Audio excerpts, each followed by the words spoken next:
Abnormal Andy, and Phantom Dark Dave. The Screaming Skull Podcast.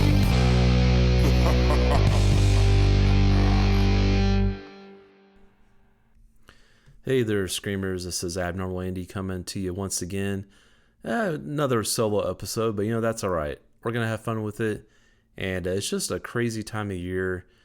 Me and Dave both have a lot going on, so I appreciate your patience and a little bit of a change of format here. So this will be our last episode of the year, and we are definitely going to come back strong in January with both of us on the mic.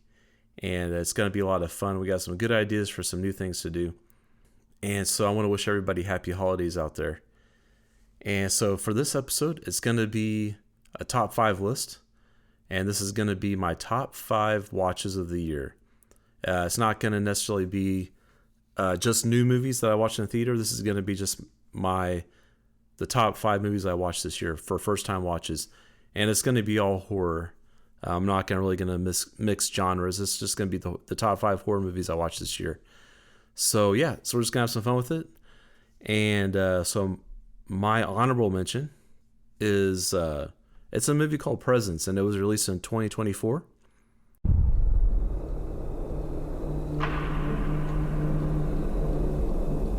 What's it like?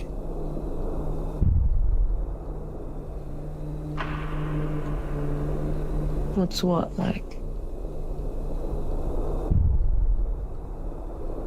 I never had anybody die. Scary. And it goes on. What do you mean?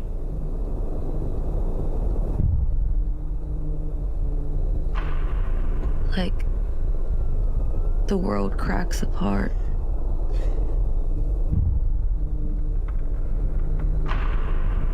You fall into this hole.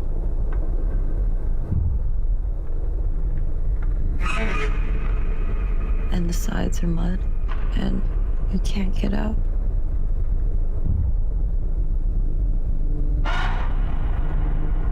You wonder where they are. And you wonder what it would be like if you were there too.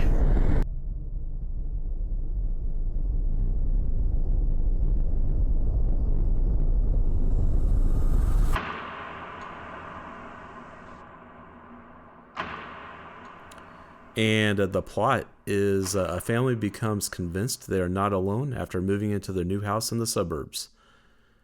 And this is kind of like it's a horror film, but it's also kind of like a thriller. Don't go into this expecting a lot of kills, gore, that kind of thing. This is definitely more almost psychological, but suspenseful in a way. The movie stars Lucy Liu and some other people I didn't quite recognize, but everybody in the cast was great. The acting was really good in this movie. And I guess one thing I want to point out is the unique perspective of this movie. This was directed by Steven Soderbergh, and he is known for movies like Sex, Lies, and Videotape, Traffic, Aaron Brockovich even. So not the typical person that you would expect to make a horror film. And I think almost that lends to what makes this movie so good, probably in some aspects, because you do have a lot of character development and a lot of depth to these characters, even though the film is not from their perspective. And that's where I want to get into what makes this film unique. It's from a ghost perspective. So from the very beginning and throughout the whole movie, we are following the ghost that's haunting this house that this family moves into. And there is a mystery here too. I mean, it's a mystery of whose ghost is this, and the characters, they catch on, especially the daughter, catches on pretty quick that the house is haunted, and she feels like it's a certain person that she knew that passed away.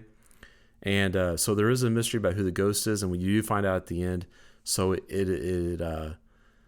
it's pretty satisfying, the ending and how everything kind of gets revealed.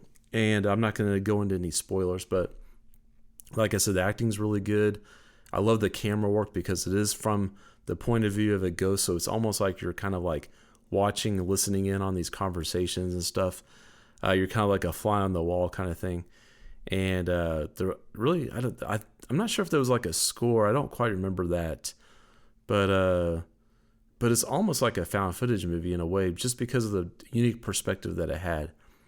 And so I really like this one. This is my honorable mention. It didn't quite make the cut for the top 5 though, but definitely it's worth it. It's worth a watch. It's on Hulu right now.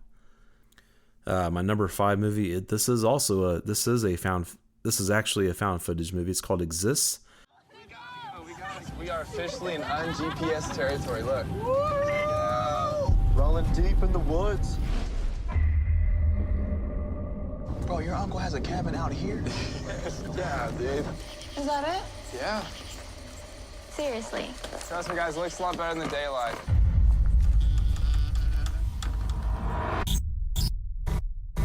You gotta be kidding me, man. I went out and I bought one of these bad boys. We're gonna have the best YouTube video ever. Looks like a little love walk going on. I shouldn't be shooting this. What the hell was that? There's something over there! You ran across that ridge right there. Hello? Let's go back. I think we did something to it. So no one knows we're here. No. What are you doing? I got some GoPros set up. If anything moves up in here, Brian Tober's gonna catch it. What is that? Get the lights! Get the lights! Get the lights! There's no credible documented cases of a Sasquatch attack. Shut up about a Sasquatch. It's okay. There's nothing out here. Uncle Bob! It's Matt! We're at the cabin!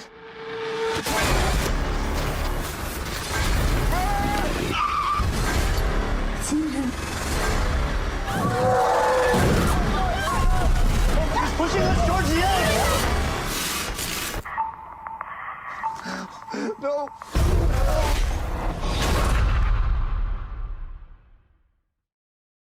And this came out back in 2014, but I didn't actually see it until this year.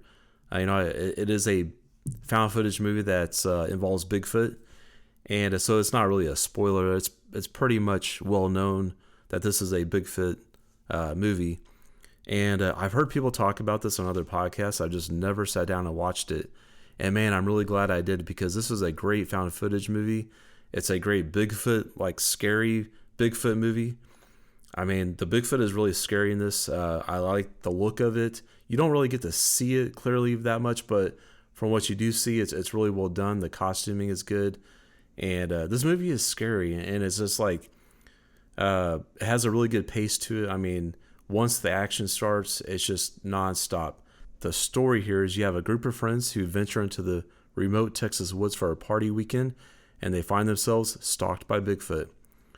And there's not really a ton to spoil, except for maybe why Bigfoot's stalking them, which I will not spoil that. But this is a really intense movie. I really liked it. And you really kind of root for the characters. I think the acting was really well done. Of course, there's no real score or anything. It's just found footage, so you don't have that. But I think, the found footage aspect was really good. There is quite a bit of shaky camera footage going on here, so people that are sensitive to that, you might want to think about that before you go see this. And but I would say this is kind of like it does kind of have a B horror feel to it, just because it's a Bigfoot movie. There's not a whole lot of mystery or the plot's pretty simple. These friends are just trying to survive, and but I really liked it. It's really good, really well done. Like I said, it's a lot of action. The actors, I didn't really recognize too many of the actors, so it's a lot of just like new faces or kind of more indie faces. The director is Eduardo Sanchez, and he is one of the directors from the Blair Witch Project, so he's got some found footage cred already. And he also directed one of the segments of VHS 2. So yeah, he has quite a lot of horror films under his belt. So that lets you know that this is going to be a quality film, and it is. It's really good. So again, that was Exists from 2014. My number 4 is Hard Eyes from 2025. For the past 2 years, years, a masked maniac known as the Hard Eyes Killer has stalked, hunted, and brutally slain couples on Valentine's Day. with no motive yet uncovered. This is more than just murder. He's like Cupid with a kink.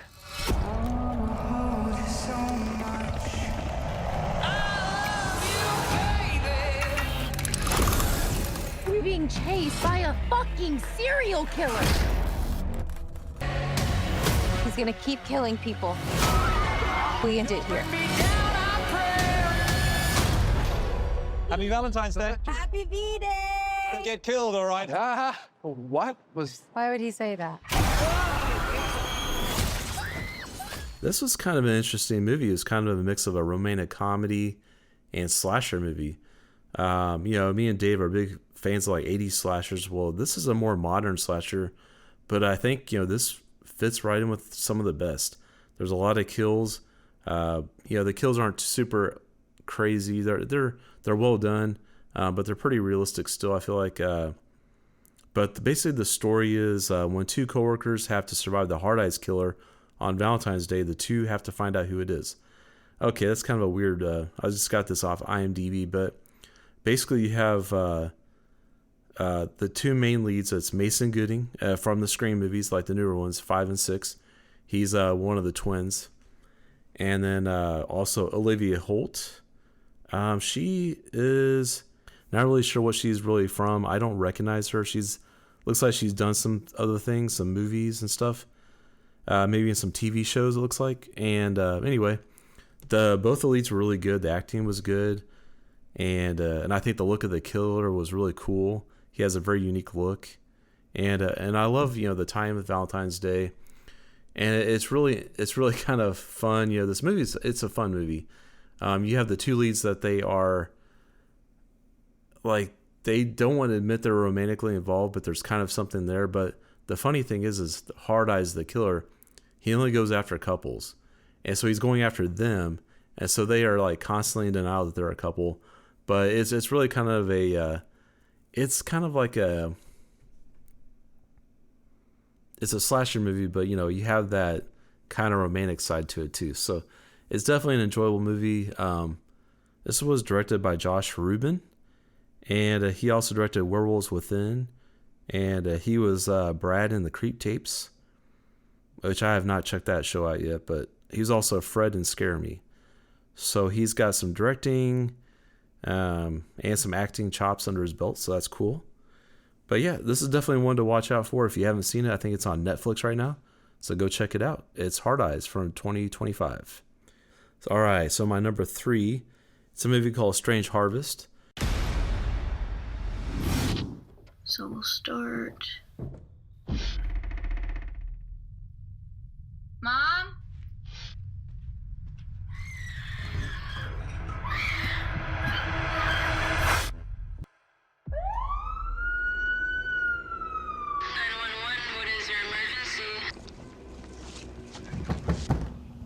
Police department?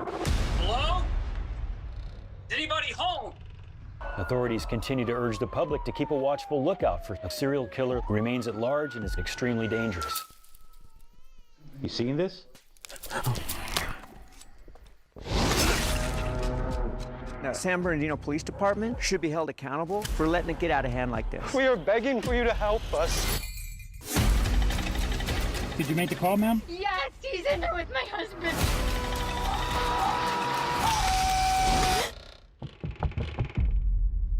He was right there. And it's from 2024, but it actually was released this year in theaters. So that must have been a festival date or something, because I just saw it this year in the theater. Now, this is a fake documentary, kind of found footage type film. It just had a very limited release in the theaters. I was lucky enough to go be able to see it there. And basically the story is detectives are thrust into a chilling hunt for Mr. Shiny, a sadistic serial killer from the past whose return marks the beginning of a new wave of grotesque, otherworldly crimes tied to dark cosmic force. So yeah, so we have a serial killer that's killing families or just killing other people. and it has a very ritualistic kind of aspect to it. And yes, this does go into like Lovecraft territory. I know people are like, oh great, here we go, Lovecraft again. Yeah, I'm a big fan of that kind of stuff. So this kind of movie, I don't know if I really realized that that's the direction it was headed, but I was really happy to see that it went that direction. This was really a disturbing movie. I think the kills, like not a lot of kills were on screen. There was one kill that was, but it was very disturbing just seeing the crime scene photos and videos as the detectives are trying to hunt down the killer.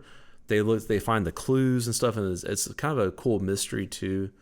And but it's very kind of disturbing when you find out kind of what this is all leading up to. And so I really like this movie. It ended in a great way. All the kind of loose ends were tied up, and so once again, it's a strange harvest. I don't think any of the actors were anybody super recognizable.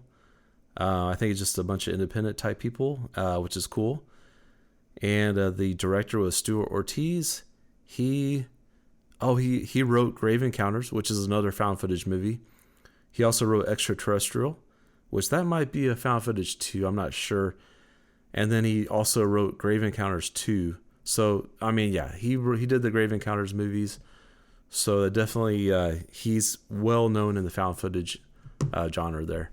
But again, this is called Strange Harvest. It looks like you can only rent or buy it on Prime or probably some other streaming services. It's not really streaming anywhere for free to watch. But if you're into like the mockumentary type stuff, found footage, definitely check it out. I really liked it.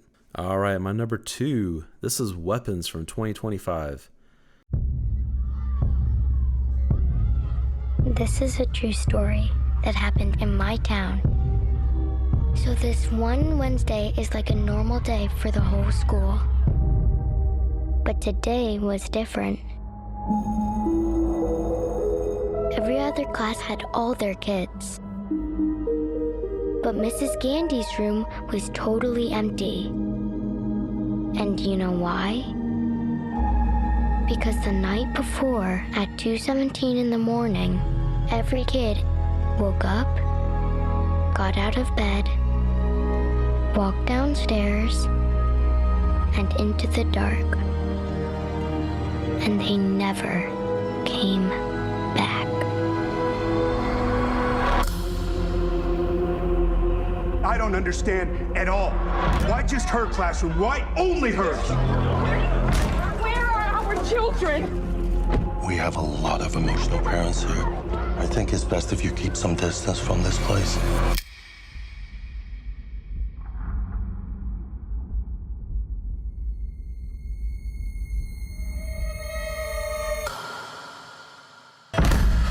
Matthew, where are you?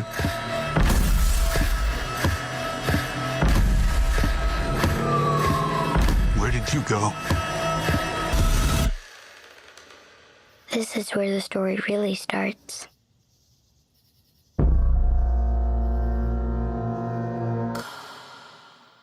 Now, this movie, I had a lot of anticipation with this movie. Just from the very get-go, there was a lot of mystery surrounding this movie. With the marketing, they released this website, and you didn't quite know what the movie was going to be about. And with the teaser trailer that came out, all you knew was like there was some kids that went missing, and basically the story says when all but one child from the same class mysteriously vanishes on the same night at exactly the same time, a community is left questioning who or what is behind their disappearance. So this is a good mystery type horror thing, which I love, and this is another unique kind of movie because it's almost feels like an anthology because it's told from several different perspectives.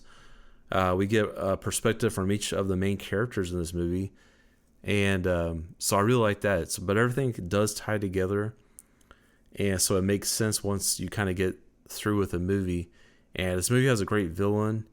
I really liked how that kind of came about with the revelation there, and I liked this movie was pretty intense, very creepy, very scary. It really kept me on the edge of my seat, wanting to know what was going on with these kids and kind of what was the story going on here. Yeah, and there was some really good kills. some gore, things like that. And yeah, this movie is just it's a crazy movie. It's from Zach Krager, who also did Barbarian. So I think if you like Barbarian, you will also like this movie. And, you know, with Barbarian, that one took a complete left turn kind of in the middle or towards, you know, the first part of the movie. It kind of did this 180 or not really a 180, but just kind of there was this revelation of what was going on. And I really like those kind of movies. But this really has a good cast to it too. You have Julia Garner, Josh Brolin, Benedict Wong. But yeah, you have a lot of good acting in this movie, and I think it had a really good score. Everything was shot very well. I kind of love the different, the story told from different people's perspective. I always kind of enjoy when movies do that. You kind of see things that you didn't see before when you're just going from one perspective. And it does lend some depth to each character too, which I like. And so yeah, once again, this is Weapons. Definitely, if you haven't seen this one, definitely go check it out. I think it's on HBO Max. It might be on I know it's on Amazon Prime to rent or buy, so definitely go check it out. That's my number 2. My number 1 just had to be Sinners from 2025.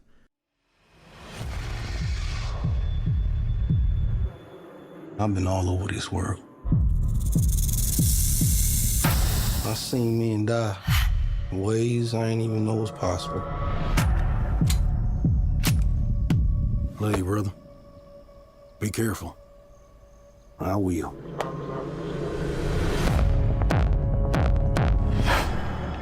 With all the things that I've seen,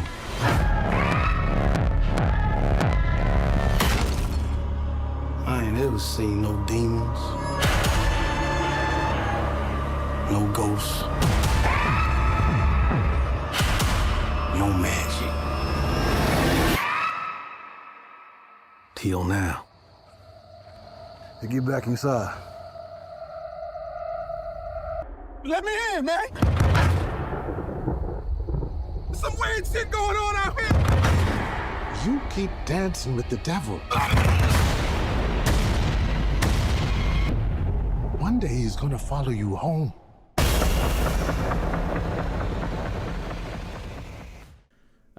This is just a really cool movie. There's some action, there's some horror. It's kind of like a period kind of drama thing too. So basically the story is says trying to leave their troubled lives behind, twin brothers return to their hometown to start again, only to discover that an even greater evil is waiting to welcome them back. So yeah, the twin brothers, they're both played by Michael B. Jordan, who is a great actor, and he plays these two brothers, and he was really good. I'm trying to think who else was recognizable in the cast. I didn't really recognize too many other people. There's a guy named Delroy Lindo. He was recognizable. He was in Get Shorty and The Core from 2003. And then also, I recognize Omar Benson Miller. And I recognize him because he was in CSI Miami. So kind of recognize him too. But anyway, the director is Ryan Coogler. He also directed Black Panther: Wakanda Forever, and then also the first Black Panther movie. And he also directed Creed. So a great filmmaker in that right. But he made a really cool horror movie too here. And it's basically, these twin brothers are trying to start their own little nightclub, I guess you want to call it. They call it a juke joint. And this is kind of like a place for them, having their own place because society, especially during this time, society wants to make them outcasts. And so they're just wanting to kind of create a place for them and their friends and the family. And then you have the vampires. And it's not really a big spoiler. I mean, if you watch the trailers, you'll see that. But the vampires come in, they're kind of like just one part of the movie. And but I think there's a greater message to this, and it's a cool movie. It's a really cool movie. I really enjoyed it. There's some music, there's action, there's some great characters that you can really root for, And so this is my number one movie. Check it out if you haven't seen it yet. I'm sure, I don't think it's like streaming anywhere for free right now, but it's on HBO Max or Prime. You can rent or buy it. But yeah, definitely go check this out. It's a great movie. So that's my list. Once again, so the honorable mention was Presence from 2024. Number 5 was Exist from 2014. Number 4 was Hard Eyes from this year. Number 3 was Strange Harvest from this year. Number 2 was Weapons. And number 1 was Sinners. And if you agree, disagree, or think I lost my mind, just let me know. Send in your own top 5. Maybe comment on. We usually put these up on YouTube, so you can comment on the YouTube video, or you can send us an email with your comments, screamingskullpodcast@gmail.com. And, we generally want to hear what your guys' top 5s were too. I think it'd be fun, and maybe we could feature some of them on our next episode. But yeah, so like I said, we're both going to be back in January. Fam Dark Dave is going to be back too. And we'll get back to the chaos as a duo, so that you all have come to know and love. So until then, I'm Abnormal Andy. This has been the Screaming Skull Podcast. We'll see you next time.